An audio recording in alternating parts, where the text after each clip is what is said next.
فرش التراب يضمني. دیکھیے نیکی کا جذبہ بھی جو انسان کے پیشنز ہوتے ہیں وہ اندھے بہرے ہوتے ہیں. پیشنز، جذبات. نیکی بھی ایک جذبہ ہے. کبھی یہ جذبہ حد اعتدال سے تجاوز کر کے بدی بنا دیتا ہے.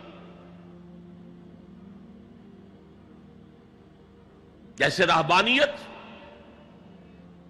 ترک دنیا، شادی نہیں کروں گا، گھر گھرستی کا بکھیڑا مول نہیں لوں گا، بس اللہ سے لو لگاؤں گا. ظاہر بات ہے جس نے بھی فیصلہ کیا نیکی کے جذبے کے تحت کیا نا، لیکن اس کا جو نتیجہ نکلا اکثر و بیشتر پھر حرام کاری ہوئی. آپ عیسائیت کی جو ہے ہسٹری آف کرسچین موناسٹسزم اس کا مطالعہ کیجئے.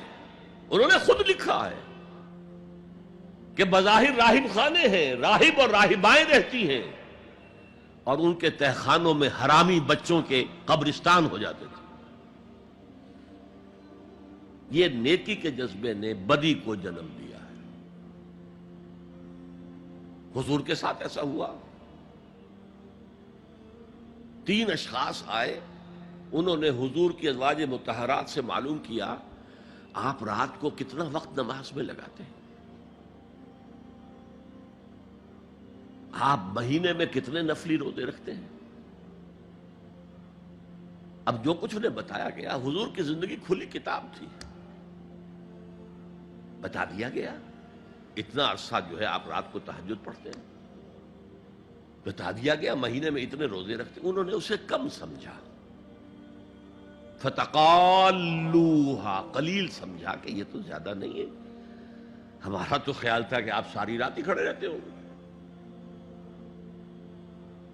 لیکن اپنے دل کو مطمئن کرنے کے لیے کہ حضور کی کہیں توہین بھی نہ ہو جائے، کہا جی انہیں تو ضرورت نہیں ہے، وہ تو معصوم ہی ہے، ان کی خطائیں اول تو ہوتی نہیں، اگر کوئی ہے بھی تو اللہ نے کہہ دیا قد غفر اللہ لک ذنبک ما تقدم منہا وما تاخر. اللہ نے تو معاف کر دی اگلے پچھلے سارے گناہ، میرے لیے یہ کافی نہیں ہے. ایک نے کہا میں پوری رات عبادت کروں گا، اپنی کمر بستر سے نہیں لگاؤں. دوسرے نے کہا کہ میں ہمیشہ ہر روز روزہ رکھوں گا، کبھی افطار نہیں کروں گا. تیسرے نے کہا میں کوئی شادی بیاہ نہیں کروں گا، یہ کھکیڑ میں نہیں پڑھوں گا میں. حضور کو خبر ہو گئی، آپ نے طلب فرمایا اور غصے کے انداز میں وہ الفاظ کہے کہ جو حضور سے بالکل متوقع نہیں ہے. واللہ انی لاتقاکم واخشاکم، خدا کی قسم میں تم سب سے زیادہ متقی ہوں اور سب سے زیادہ اللہ سے ڈرنے والا ہوں. لیکن میرا طریق یہ ہے کہ میں رات کو سوتا بھی ہوں اور نماز بھی پڑھتا ہوں، میں روزہ رکھتا بھی ہوں، ناغہ بھی کرتا ہوں، میں نے شادیاں کی ہیں، متعدد ازواج میرے گھروں میں ہیں.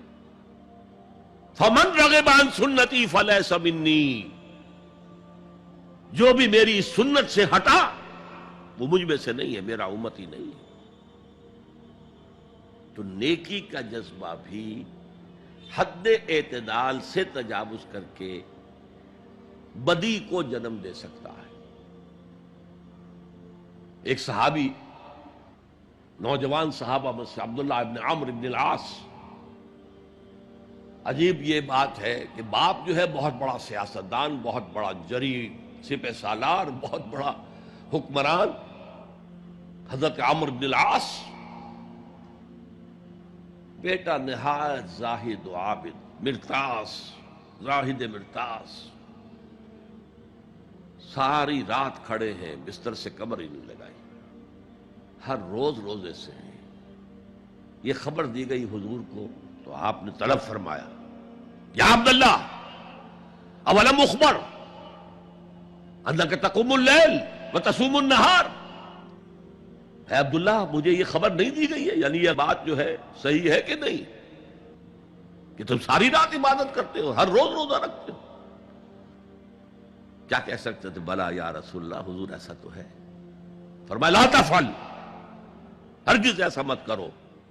فَإِنَّ لِزَوْجِكَ عَلَيْكَ حَقًّا وَإِنَّ لِزَوْرِكَ عَلَيْكَ حَقًّا بل إِنَّ لِنَفْسِكَ عَلَيْكَ حَقًّا.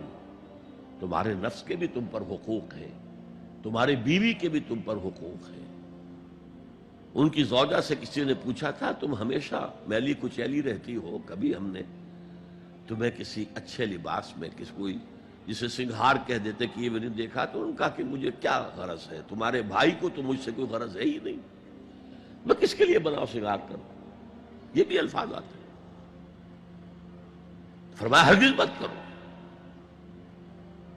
میں تو کرتا ہوں، میں روزے بھی رکھتا ہوں لیکن نہیں بھی رکھتا، میں نماز پڑھتا ہوں لیکن سوتا بھی. میری بیویاں ہیں متعدد، تو میری سنت اگر تم نے چھوڑ دی تو تمہارا مجھ سے کوئی تعلق نہیں ہوگا.